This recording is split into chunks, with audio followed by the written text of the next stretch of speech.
So we are not even age frauding it, right? So that's some endorsement of where we stand currently as far as the global football scenario is concerned.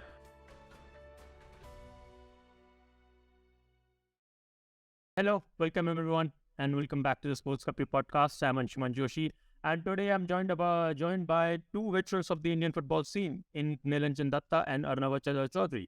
So Arunava, as you know, features very frequently on here, and Nilanjan, this is your first time. Once again, I thank you both for giving us your time today. And the topic that we are going to discuss today isn't exactly one that is restricted to football, isn't even restricted to the country. It happens in every form of life. And the topic of the day is age fraud. It has recently come up in Indian football again. The situation has been worsening. So we decided that we'll bring some experts on the topic and we'll get to know more. So welcome you guys. And Nilanjan, I would like to start with you first. And just tell us about the age fraud thing in Indian football and what exactly has recently been happening that recently has made everyone quite worry about the situation.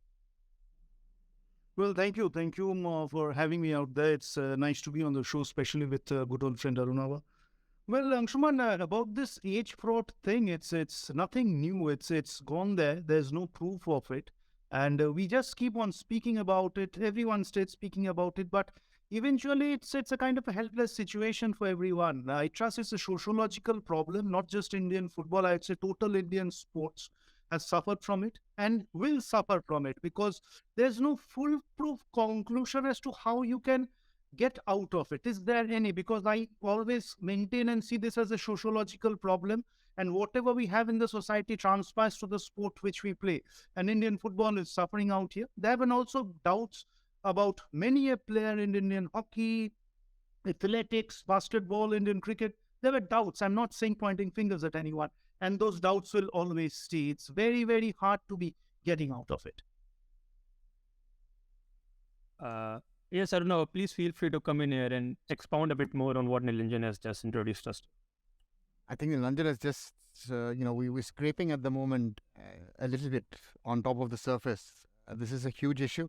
I don't only think it's an issue for Indian sports. I think it's a key issue, a global issue when it comes to youth sports. I think there is the point of success being more important than the point of development.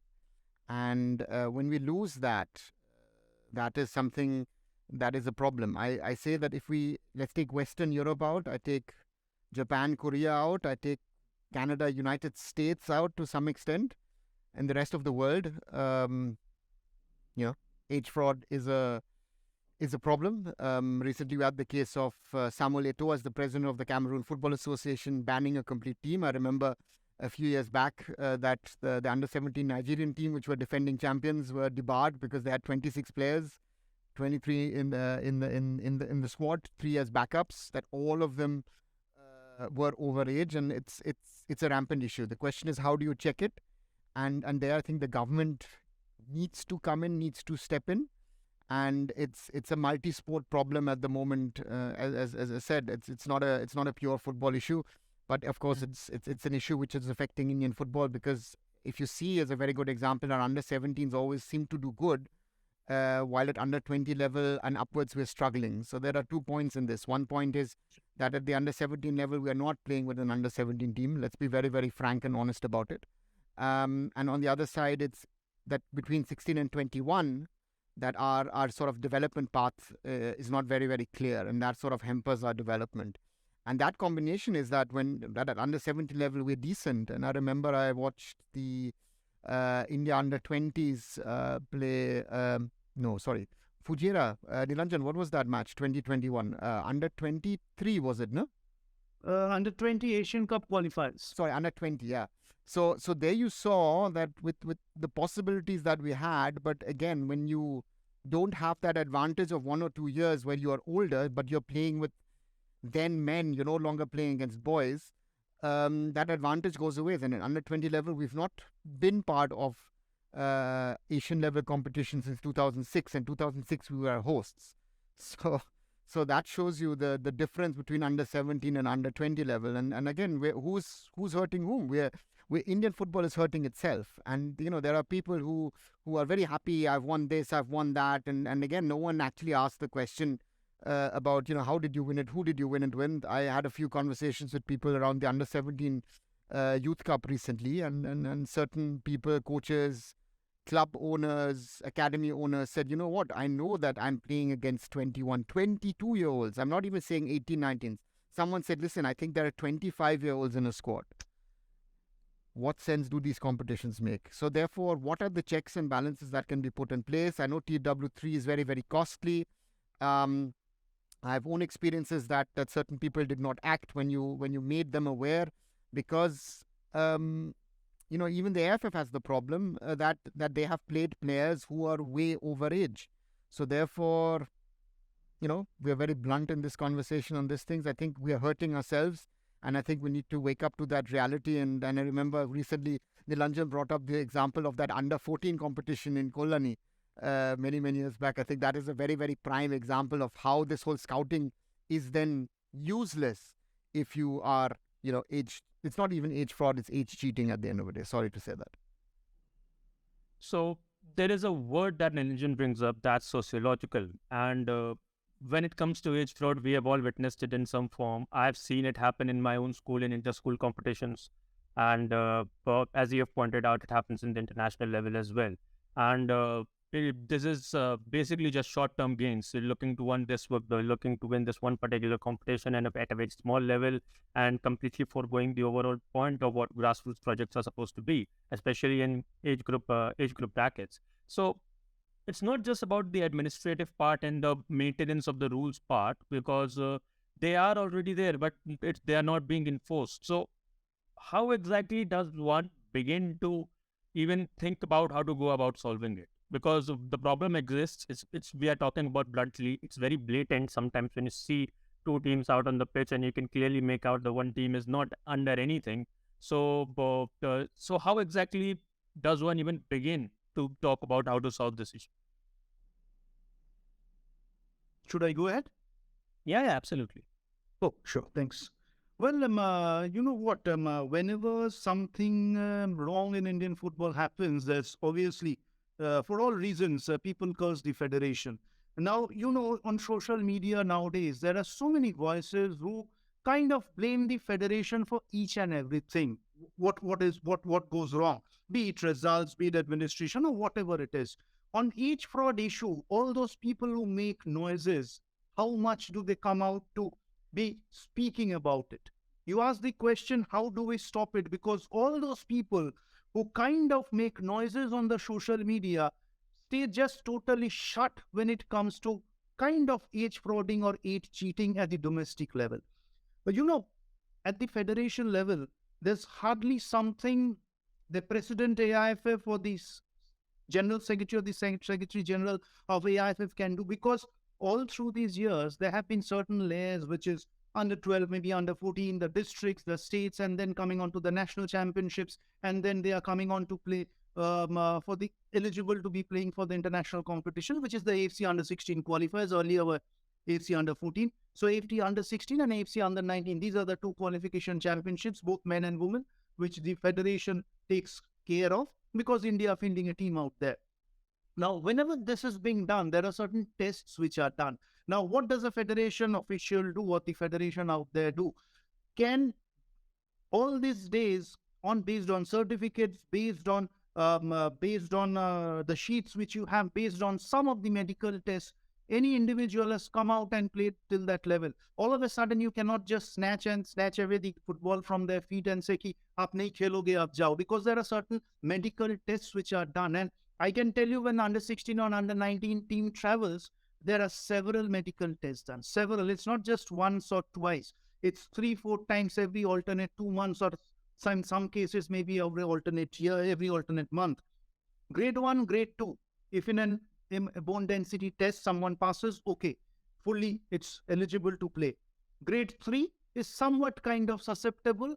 Benefit of doubt, it's again a retesting done. Sometimes it's not taken out there, never taken out there. Sometimes if the grade 3 test comes down to grade 1 or grade 2, the individual travels. Grade 4, grade 5, absolutely no, they are sent back. There have been many instances where people have been sent back. But again, coming back to that point, there have also been numerous instances where overage guys have passed the medical test. There have been so many examples. People have gone on to play senior India. People have become big names in Indian football, and they openly admit we have two passports. If you wish them on an anecdote, it happened with me. I wished an Indian national team player happy birthday, and he said thank you. And then he said, "Aaj kaun si janamdin hai mera, passport wala or original wala?" Means I was a bit stunned because we had posted on social media and then we found out it's a passport. Oh, thank you, Dada, thank you so much. Both blessings chahiye. And then the conversation continued. There was even an instance when I was a journalist, a young player, big name, retired by now, said openly to at that time the general secretary of the AIFF, "Sir, kaun sa passport do? International wala do?" Yeah. So बोले passport to international wala hi dena hai. So it's been going on. Now, how do you stop it? It can only be stopped if, I know sound like a professor or a philosopher, it can only be stopped if someone at the grassroots level kinds of understand that it needs to be stopped. Otherwise, each and every coach in the name of winning or to win kinds of makes the sacrifices. Whenever they come to a seminar, whenever they come for an interview, they say there should be absolute no compromise with any age cheating or age fraud. I do not support that at all. Whenever in his team, there are certain overage players, both boys and girls. And do you mean to say that we need to accept that a coach doesn't know who's overage in his team? Can it ever happen? Even in a mohalla when we played football or cricket or any sort of sport, or you still play, I can't because of my age. My body obviously does not allow me to play that much of physical sport. It can be easily made out who's overage, who isn't. So at that time, if all those coaches and the administrators say, "No, boss, you can't play out here at this age level," it can stop. Otherwise, the moment you give that grace period or that cushion or that luxury cushion to that individual grows up and goes on to maybe play India, and the age fraud continues. Yeah, Arunava, you want to come up with the comment on here?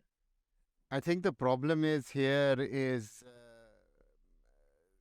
verification of the age of someone.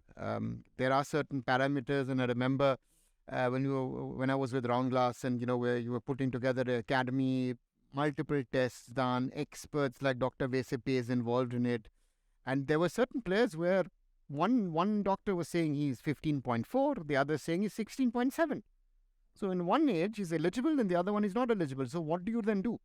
So our problem in all of this is that also the testing is not foolproof. That is our biggest problem. Therefore, these players get away with it. I know that there are certain players who say, "Dada, I've done this to ensure that, I have a second or third chance to potentially get a government job in the future, get a railways job, get a bank job," which is understandable. Again, a lot of these players, athletes in different sports come from pura strata of society, which is understandable on that side. But on the other side, the hypocrisy in all of this is that certain people who shout out the loudest that, "I did this, I won this, I created that," they are the biggest age cheaters.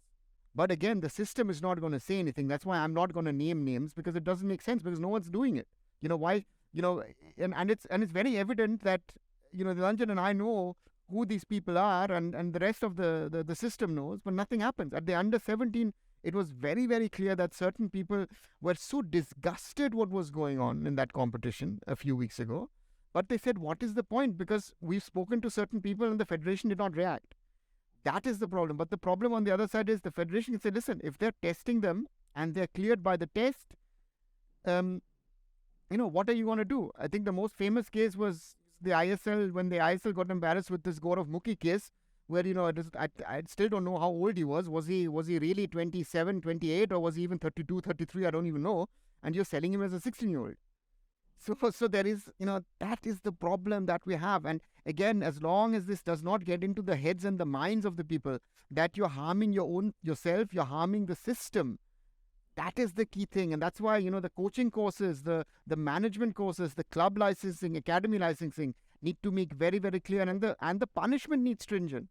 It needs to be stringent in the sense of saying, listen, not only the academy. If you have a first team, even your first team will get banned or your first team will get relegated. I think we need to get that point. Otherwise, nothing will happen in the system. And we'll be talking about this in the next, 10, 20, 50, 100 years. And nothing has really evolved. That is our biggest problem. And this is one of the many, many problems that persist. Or I rather nowadays don't call it problems, but I call it challenges, because I think it sounds nicer and better. But these things need to be handled. Otherwise, we will not succeed. And it's not again, as I said, it's not an Indian problem. Ask a Ronaldo, the real Brazilian Ronaldo. Ask a Ronaldinho. Even maybe ask a Neymar, how old are you? They will not be able to tell you. If those kids are born in the favelas, they have the same problem. We were sold that Ronaldo was 17-year-old when he went to PSV. Most probably he was 2021. But we're never going to talk about it.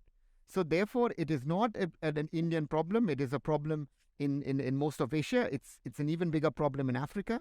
It's a huge problem in South and Central America, in the Caribbean as well. So therefore, in most parts of the world, it's a topic and it needs to be handled. But again, as long there are no foolproof tests, it's not going to work. Again, especially with the Northeastern boys. Their born age is very, very often much, much younger than their actual age. So you're not going to catch them in an age fraud. So, a practical example. And therefore, as long as you don't have a foolproof system, as long as kids are not registered at birth, I think it's going to be difficult. I think, and I hope the AFF are going to install also parameters to ensure in the future that there are no double registrations. I have seen myself in the past that there were double or triple registrations for players with different ages, with different academies. And they were then removed at the time. And that is the other thing, do you take other bio signages of the kids when they're playing, can you do that at grassroots? Can you do that in the baby leagues? Because once you are registered in the system and your DNA is in the system, then it is going to be very, very difficult to come back 2 years, 3 years, 4 years later with a younger age. Right. So from a societal framework, there are two things that come up immediately in my mind. One thing is that the thing you mentioned, Arunava, that some people come from poorer backgrounds and they have a shot at getting a government job. So for them, it's a realistic challenge that they have to go for this because they don't really have another option. So it's one of those things. Another thing that comes to my mind is the case of nepotism. When you think of the school levels, maybe you will introduce a kid of an older age who may be related to the team owner, or maybe coming from very affluent family on the ground, and maybe related to the coach in some way. So they just get a pass into the team, or into a younger team, and then they go on to perform well because they are of an older age. So these aren't particularly the issues. Even when I think about these aren't issues that are restricted to India. And you talk about very other different nations in Western Europe and the US and Canada, where I'm pretty sure age fraud exists. But at least there is a system there that is able to make sure that the development of these kids at a very early age is happening in such a way that they are able to set up a team and create some substance about it. Let me stop you there. You are registered at birth. Yeah. Therefore, age fraud is not possible in these parts of the world. Okay. Within 24 hours after birth, a child has to be registered. And once you have a passport, you are not able to do with it. We had a discussion here in Germany. I'll give you a German example. Yusufa Mukoko at Dortmund, who's now 18, broke into Borussia Dortmund's under 17 as a 13-year-old. I remember I saw him in Düsseldorf. Dortmund won 9-2 and he scored 6 goals. And again, because the kid was born in Cameroon, there were rumors, this and that, but he was registered with the German embassy over there. Mm-hmm. So that normal doubt that you would have regarding the age of the boy can't be, because he was registered at birth. So therefore, these kind of things cannot happen in this part of the world, except if you create a duplicate, not duplicate, you create a new identity for yourself. That is the only way to cheat. Why do you have so much age cheating in Eastern Europe? If you see a lot of players, I don't know, from the Balkans, have a birth certificate with the 1st of January. Even in India. They don't even bother about putting a whatever date on the document. Right? So therefore, there is systematic things that happen. Again, the societal things are there in other parts of the world as well. Or again, a second identity is created. But in Western Europe, as I said, in Western Europe, in Japan, in Korea, in Australia, and in New Zealand, and the USA, and Canada, where there is registration at birth, it is much more difficult then to do this, because in a country like India, again, how are you going to track who is born on which date at what time, who's being born in this second in rural India? It's close to impossible because of the sheer size. Therefore, then again, that's why this is not a question for the sporting bodies. It's a question for the governments. It's a question for the state governments. It's a question for the panchayats, especially the panchayats. How do you regulate that there is a registration? Again, you have things like Aadhaar card and other things which have come in over the last few years. But how do you have a registration at the right time so that whoever is born on that day, it is registered? As Nilanjan said, I know of multiple players, some of the biggest legends of Indian football, do not know when they are born. They put in a speculative date. Someone jokingly always tells me, you know what, I'm 45 days younger than you, and I know he's at least 3 years or 4 years older than me because he doesn't know his date of birth. So again, and again I go back. At under 17 level, we seem to be top of Asia, potentially going to a World Cup. But at under 20 level, we are suffering, and above, we are suffering. So therefore, we need to sort it out, not only in the men's game, but also in the women's game, because it's in our own interest. How to sort it out? There is no shortcut solution. There is no solution which is, again, as with everything else, don't blame only the AFF. The AFF has to play its part, but the AFF needs the support of the authorities, without which they can't do anything. Right. And one thing, if I may add, all these years of this age fraud, which we kind of everyone admits, on the table or below the under the table, we have not exactly won anything. Nigeria, for all that age fraud, or African countries, people have put a doubt out there. There's a big question mark. African countries at the youth level, they at least go on to win the World Cup. They have won the under 17 World Cup and the age youth World Cup so many times. What have we won? At the age group level, at the Asian level, nothing. Absolutely nothing. We have not been able to even qualify for the under 17 World Cup, which means getting into the semi-finals of the AFC under 16 finals. We haven't been able to, despite all of this talks going on, despite the coaches pushing the older players, despite the administrators knowing that the coaches are pushing the older players, despite everyone cheating out there, in the medical test, before going into medical test, everyone knowing. My question is, what have we gained at the international level? Have we gained anything? Even an inch? Even a centimeter? Absolutely nothing. Our best performance has been AFC under 16 quarterfinals. 3 times, I guess, and last time was when we lost to Korea Republic in Malaysia 2018, 1-0, Bibiano's team. But have we been able to go beyond that? We haven't been able. So what are we actually achieving by pushing all the older players into the system? Is a big question that no one kind of ever tries to look into. So this is a very ringing endorsement of the Indian football as it currently stands, because despite all the age fraud, we are not able to achieve anything. So we are not even age frauding it right. So that's some endorsement of where we stand currently as far as the global football scenario is concerned. So bringing this back, when we talk about age fraud as a societal issue in India, it comes off that what Indian football is suffering through is more of a product of what the society it inhibits, and the fact that we are not able to achieve anything despite that brings us back to the situation of the football in the country. So what exactly can the AIFF do? Because it comes back to the federation, the national federation, the state federations at the end of the day, that this is a societal issue. This is something that is beyond their ambit. They can maybe say that, okay, we put out strong messages regarding not going against age fraud and everything. To a certain degree, they'll try to do that. But at the end of the day, it is something that they are having to work with. So what exactly can Indian football do while facing a challenge that is not of its design? That is something that is bigger than Indian football. It's bigger than football, bigger than sports, bigger than India itself. How exactly do you tackle this issue in an Indian football context? Well, it's a very helpless situation. There was one instance of Jharkhand being banned for an age group national tournament after having won it some years back. But then there was substantial proof. There was admission from from various, which came in from various authorities and various corners. Now, unless there's a full proof, how can a federation or anybody, leave aside the federation, ban any team?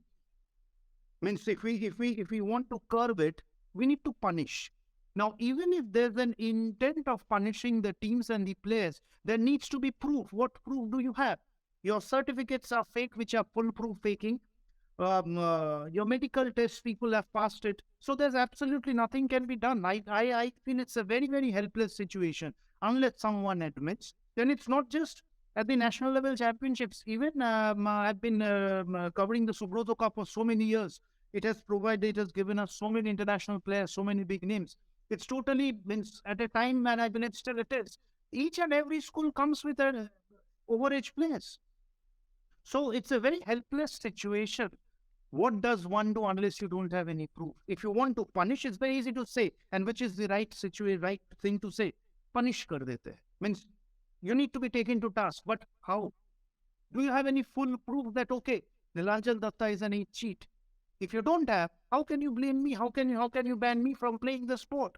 I passed the medical test. I may be 21 playing in an under-17 championship. I passed the medical test. I have the certificates. Catch me if you can. What can someone do? It's a very, very helpless situation. But Anshuman, Nilanjan is only 25, huh? Just to clarify. 25, I just turned 21 the other day. Achha, sorry. Yeah, sorry. Body thing, it's just No, but it's a problem. I remember a friend of mine whose son used to play football. He was playing in an under-13 team. And his father once called me up, and he's a friend of mine. He says, listen, my son is 13. He wants to play football. But he literally is getting bashed up on the field. I said, what's happening? You're playing rugby, or did you send him to the wrong sport? He said, no. He's playing in his team knowingly with boys in an under-13 team who are up to the age of 18. And the boy stopped playing football. He had a certain level of talent. The father put him in a couple of other academies and clubs. Same problem persisted. The boy stopped playing football. So we are losing talent because of that. Again, we say we don't tap enough of our talents. I mean, I go in today's world, I go the other way around, that we with the Tata Football Academy, and Nilanjan, correct me if I'm wrong, but I feel with the Tata Football Academy, 25 players coming out every 2 years, we had a better talent base than all the academies put together. All that money is being spent on youth development today. So therefore, and again, those boys were all overage. So let's not get into that discussion. But our general problem is, how are we structuring our youth football to gear up? Everyone, every stakeholder needs to play their part. And there is the word of ethics, morale, all these things. It don't matter. Again, there are people who shout against age fraud, and you're doing it yourself. I just want to come. Carry on. Sorry. I'm saying it's a level of hypocrisy. It's a level of hypocrisy. And these people are seen as heroes by people. Say, oh, you know what? They're doing this, they're doing that. Again, but it makes no sense, because I don't have physical proof to show it, but I know that who is overage, who's not overage. Players have told me personally, and Nilanjan will have had the same experiences. We know how old certain players are. Why do our players fizzle out at 24, officially 24, 25, 26?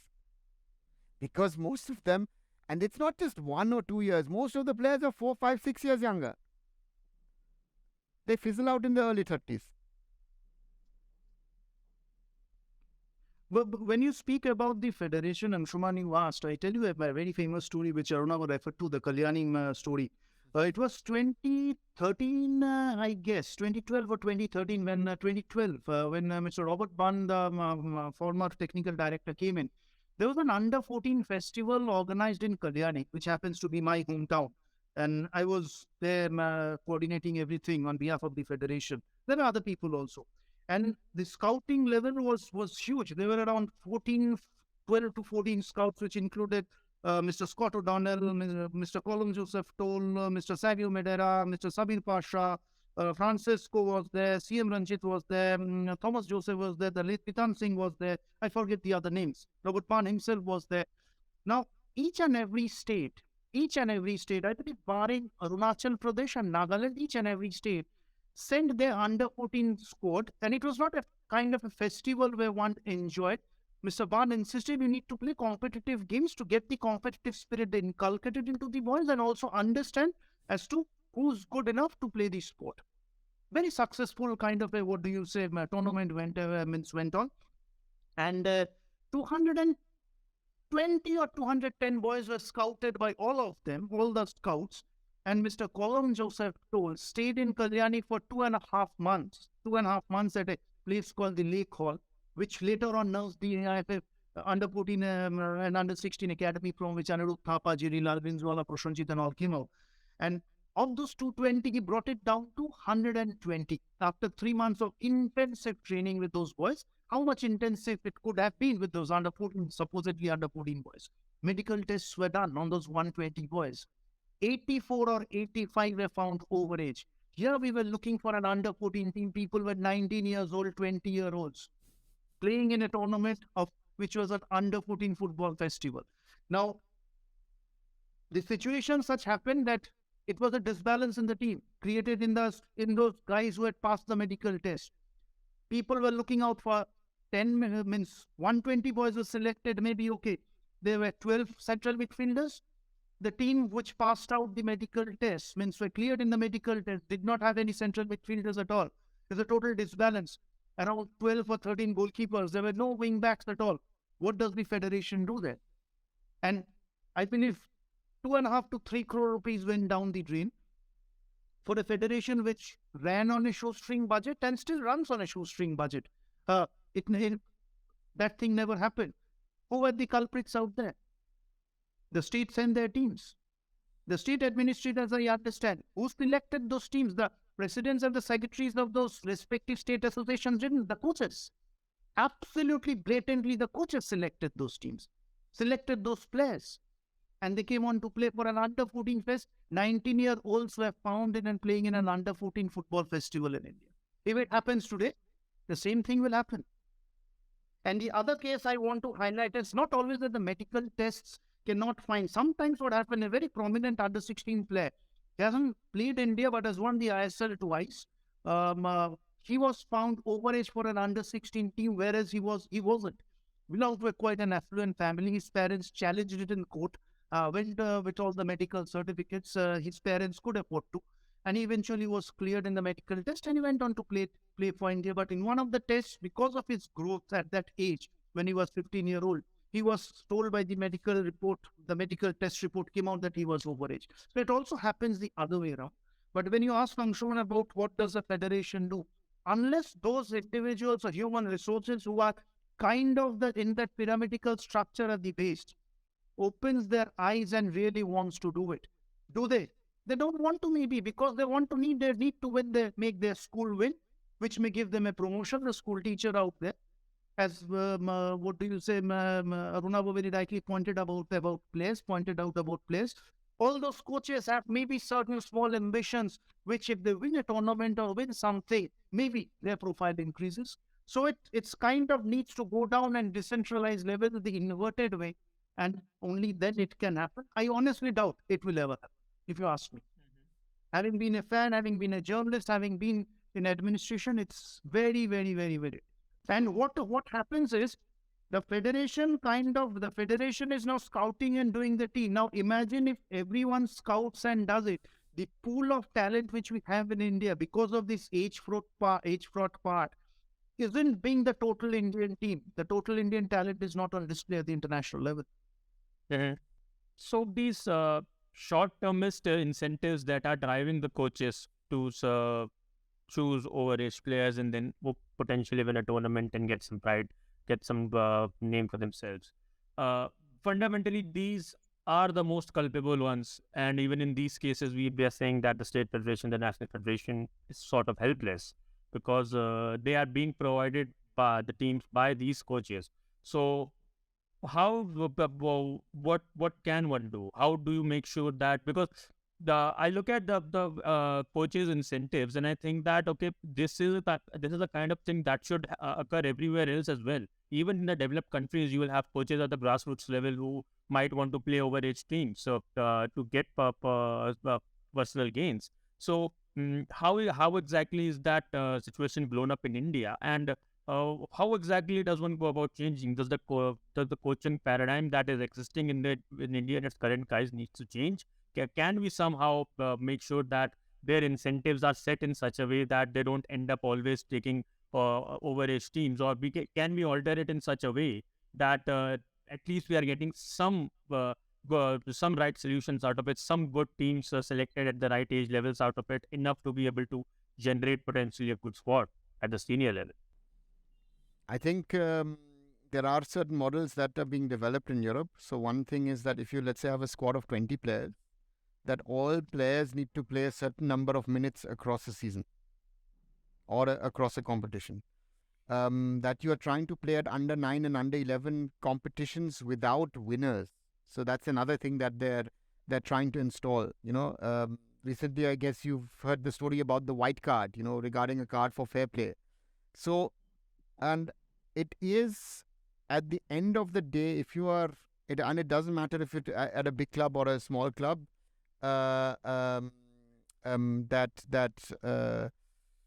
one, it's what kind of talent are you producing?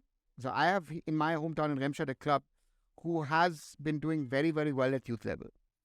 And they are a community club.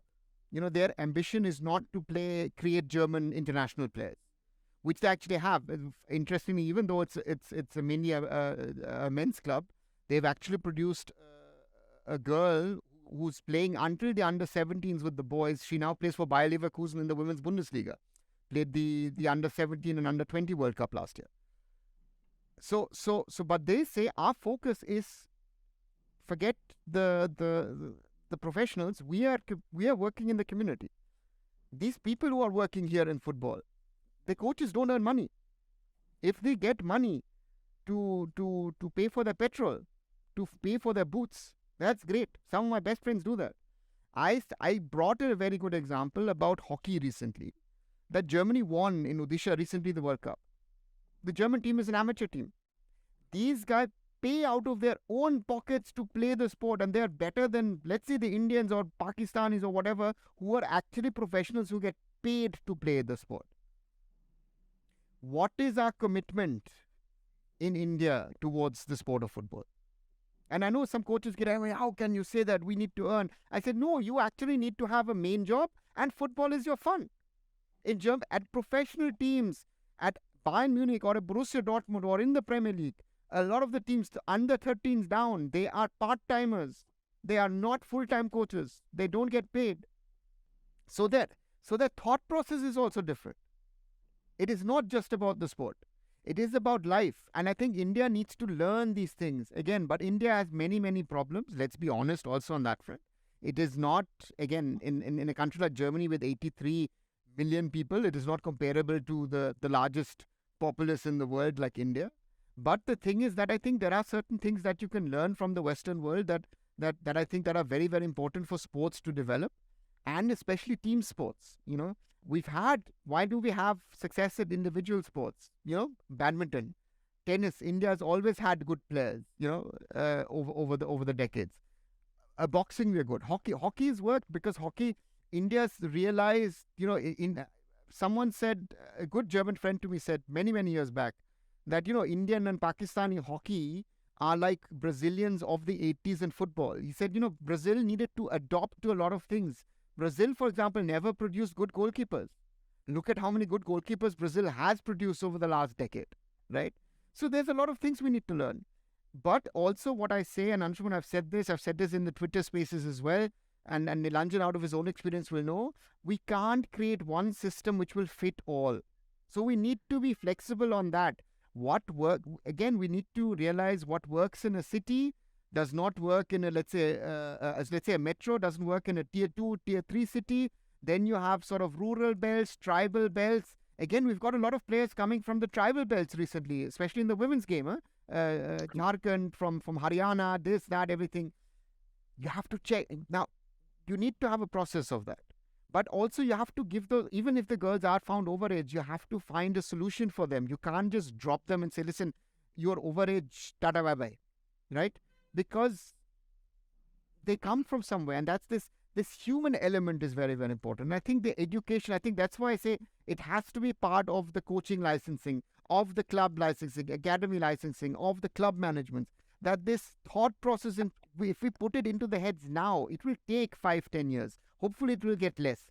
Otherwise, it will be so rampant that at the end of the day, I come in as someone who's born in Germany and say that maybe in 5-10 years, we might only say, listen, you know what, Indian football is such a mess. We are at all age groups, we're now playing with overseas players, which our neighboring countries are likely to do in the near future, right? Because there we can track. I know who's born in England on what date, or who's born in America, or who's born here in Germany. You know, I was talking to someone yesterday who's 19, who plays for Eintracht Frankfurt, as of Indian origin. And then the conversation was, you know, what's the thing? And I will never doubt his age. I will never doubt his age. Because he's born in Frankfurt, he was born in a hospital, so there's a registrar, there's a registry. It can't be fudged. But he's of Punjabi origin. If he was born in Punjab, maybe in a rural belt, you don't know if that date would be okay or not. So therefore, we need to learn these things. I think that it's not only a job of the AFF. I think it's the AFF together with the other sporting bodies. I think it's a topic for the IOA, and they then need to raise it with the government. And again, I think if you do census, there's that, everything, it's going to be a challenge. I think it needs to be implemented in the metros and in the tier 2, tier 3 cities first, and then, you know, take it out. We've got technology to work on to get kids registered at birth. That is the only way it'll work. But this will take time, and there is no, again, I say, we've been discussing this, there is no foolproof system. You know, we might be sure, Nilanjan and I might be sure, looking at someone with our experience, this guy is 19. The age test says, no, you know what, he's 15. What are we going to do? But our gut feeling would say, you know, he's 19 or 20. So therefore, those are those problems. And I think, it's as Nilanjan also said, you know, with social media, it's very, very easy to blame the system, the federation, the clubs, individuals. You know, it's all these armchair warriors, I always say, you know, get your hands dirty, do something, try and change something, rather than just criticizing the system for criticizing. I think, yes, the system needs criticism. I think people in charge know themselves what the problems are. Nilanjan himself, having worked so long for the AFF, knows what the problems are. Certain problems the AFF has tried to change. A lot of problems they are not in a position to change. I think that is also what people need to understand. If the AFF tomorrow says, listen, whoever is in charge of the national team, this is, I can assure you that under 17 team is under 17. It cannot, whoever is in charge of that cannot ensure that. Cannot. See, it can be, summing it up, it needs to be dealt at a localized level. And to be dealing it at a localized level, the state associations need to come into action. Because at least they are locally connected with the younger players who are coming in than the All India Football Federation who's sitting in Delhi. So if the state associations are able to put in their own registration system, how many of the state associations have it? What is hope for Indian football is, during the recent elections, there was very widespread participation from all the state associations, and all of them, I was there at that time, all of them promised and joined hands for the betterment of Indian football, which they feel needs to be done. Okay, lovely. So now is the time for those state associations to be actually having their registration system, a foolproof registration system. As Anshuman pointed out, no nepotism out there. Because at least the state associations are more locally connected, if not totally locally connected, to the players than the AIFF. And that needs to be linked with the AIFF CRS. That's the first step which needs to be done. But it needs to be dealt at the state associations level. Now, whenever something happens, people curse and throw stones at the football house in Delhi. It has been, stones have been thrown, and stones will be thrown in the future. In the very near future, I foresee it, but can't be done. The state associations, each and every state association, it's time for the state associations to take up the responsibility and the onus. Otherwise, it's been long. It's been long. The same story at each and every challenge, not problem, or in Indian football. It's the same repetition which is happening. Speaking about age fraud, We speak about coach education. We speak about scouting of players. We speak about national team talent, results of the national team. It's not just the federation, it's the state associations. Football in India needs to thrive from the clubs and the state associations. Unless that mindset gets into that and they come up of their own, means with their own ideologies, they come up putting behind their vested interest, only then this can be solved. Otherwise, it's the same old story and beating around the bush. Maybe 6 months down the line, two more individuals join in on this show. Maybe three more join in. Maybe either between Arunava and maybe someone joins in or both join up. It's the same story altogether. It's the state associations, if you ask me. And Nilanjan said a very important thing: the clubs. I think we go back to a story. Why did Bob Houghton and Colin Toll, why did they suggest that the Indian Arrows Project is created, that the AFF Elite Academy is created? Because the states and the clubs were not doing what was needed for the AFF to get a pool of players to pick from and choose from. So therefore, the honest again, and I think that we need to find systems where at least at under 13 level, we are not talking about sort of who's the national champion or what. I think it's about talent development. And I think that's it. At under 15, under 17, under 18, under 19 level, it's a little different because you're preparing them for professional football. But I think it's very, very clear that we need to find means and ways, and especially the grassroots program via the baby leagues is a very, very good start to find means and ways of creating competitions, even mixed competitions with boys and girls, that you allow the kids to play football. And again, I think you cannot. I've heard it a bit in certain northeastern states. They put indirect pressure a little bit on the kids, even if they're 6, 7, 8, so to say, with a little bit of talent in football. That a career path up to this is going to be working. Very often you will see that kids who are at under 13, under 14, under 15 level are good, do not make it as professionals because they might be early boomers, early growth, this, that, everything. It's an advantage. So therefore we need to find means and ways. And again, I think this mindset needs to be there. That I want to win competitions with teams which are actually eligible to play this competition. If that gets into the mind of coaches, and I think a good example in this is our good friend Mr. Randy Singh with Classic Football Academy, who tried to ensure and that he's playing with a genuine under age group team in the competition he's played. He's worked 4 years with these boys. I wish and I hope Randy has been right and there's no age fraud for him because he's committed himself. While others are looking at short-term options. Again, look at the under 17 tournament. It's a very good. I mean, it's not the same topic, but it's linked to it. Is that you're looking at short-term success? You are literally scouting kids from Manipur and from Mizoram. Every team at that age group level has players from those states. So you're not even doing that legwork to find talent locally.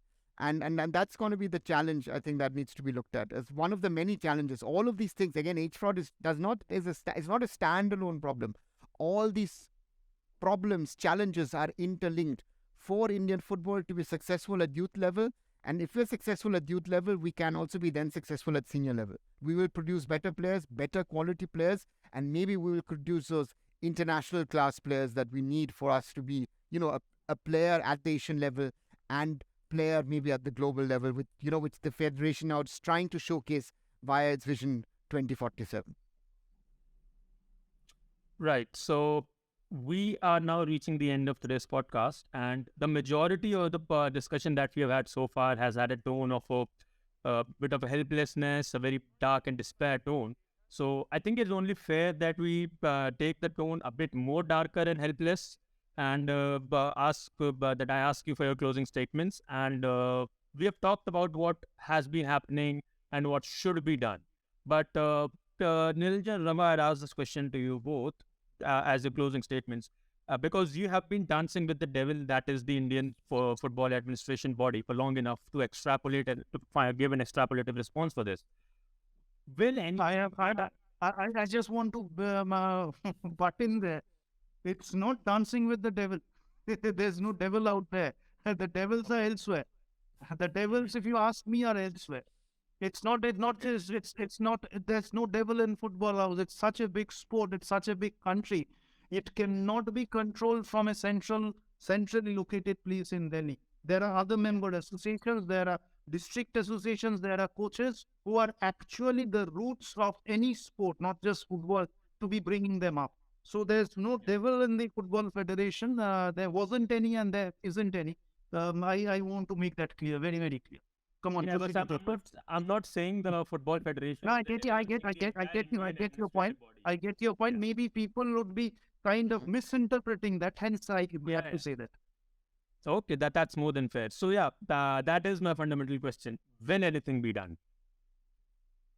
Well, human resources, honesty, ambition from the part of the coaches, and strict monitoring by the district and the state associations, and obviously the All India Football Federation. But it's again a pyramidical structure from down to the top. Everything cannot be top centric or top heavy from the AIFF side. It needs to be done from the grassroots level. And the grassroots means the grassroots, the roots. And the coaches are the primary, I would say, suspects, and monitoring by the local administration, be it the local district authorities, and obviously then the state associations. And then when they come out to play the AIS. Arunava? I think from my experience and from my conversations, again, it is always very, very easy to blame someone or to blame an institution. And I always think that all stakeholders of Indian football have to come together to ensure the success of Indian football. Of course, the AFF sets the framework at the top level. Again, at the top level, you'd say FIFA, and then AFC, and then AFF, and then the state association, the district associations.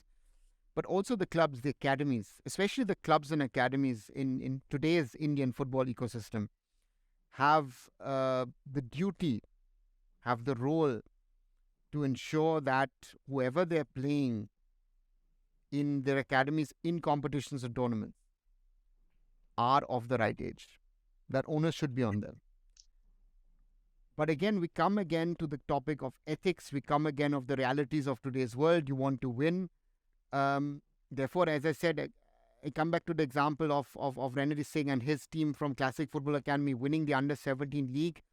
It is the best thing that has happened in recent past, because that is a genuine team that he's created, genuine talent, and someone who's hard work. So I think that model that there is someone, and again, I don't say this because, again, he happens to be a friend of ours here, that should be the model of where we need to go. You know, that honesty, hard work, dedication, and also doing that legwork of cross-checking things is very, very important. And then if you do that, success will come. Success will come. It might take 2, 3, maybe 5 years. It might take you to build something. But again, the satisfaction that you'll have afterwards, I think, is bigger. And I think things to some extent are changing, because I know that there are certain academies who are willing to lose at the moment, but saying, listen, I have a genuine squad of under 13, under 15 players, under 17 players. And I hope that prevails. But again, I know the realities as well, that there are people who want to win in the short term and don't really bother. Whatever they say, they don't really bother about Indian football in the long term, because we cheat ourselves. And that is something which is very, very, very, very disturbing, actually. But yeah, with that, we live in reality. We have to live in reality and not in dream world or la la land or whatever we want to call it. And then the reality is grim and is brutal. And we also need to accept, as India, while we on one side say we want to challenge the top 10, top 8, top 4 of Asia, that even in a South Asian region, and a lot of people say, oh, why don't we switch to Central Asia? Oh, listen, we had this chance in West Asia to play and all that stuff, you know, and people started blaming the federation. Listen, it was just an invitation, and they sent out multiple invitations, right? We're not the only ones, and we're not the first choice. Look at the recent results of our women's and under-20s against Nepal, then you know where, you know, that the others are also developing. You know, that every second we lose Every second we don't put in emphasis on development, the others around us are also developing. Vietnam, good example. 2002, Stephen Constantine, Abhishek Yadav, all these people will talk about that competition where India won the LG Cup 3-2 in Hanoi, right? We can't compete with the Vietnam at the moment because they've done the right things over the last 10 years. And they have tried to root out age fraud, which was a big problem or is a big problem in Southeast Asia as well. Because they have understood, if I don't play a 14-year-old now and try and build that 14-year-old and then at 21, 22, he can be a senior national team player. If I work on a 17, 18-year-old, I don't have 6, 7, 8 years to work on him because as 21, 22, 23, you're too old to work on the basics. Very quickly, I wish I could name those individuals whom we were having a chat. Two national team players, ex-national team players, and yours truly. One of the very few academies, upcoming academies, were scouting an under-12 team, and they have sent back guys who after the medical tests have been found around 16, 17 only today morning, and we were all laughing at it. But how many of them will be sending them back? We need more individuals like that individual who's taken up the decision. I don't want my academy, and it's an upcoming academy with a very, very bright prospects, a very big ambition, huge ambition. They do not want to win by cheating. We need more of them. It's as simple as that, as basic as that. That seems like a good point to end today's podcast on. So, yeah, Nilanjan, Arunava, thank you so much for coming on today and talk about a very grim issue, very important issue that Thank you, man. Pleasure. And that's it for today. And we will come back very soon with another aspect of Indian football. Cheers. Thank you. Thank you.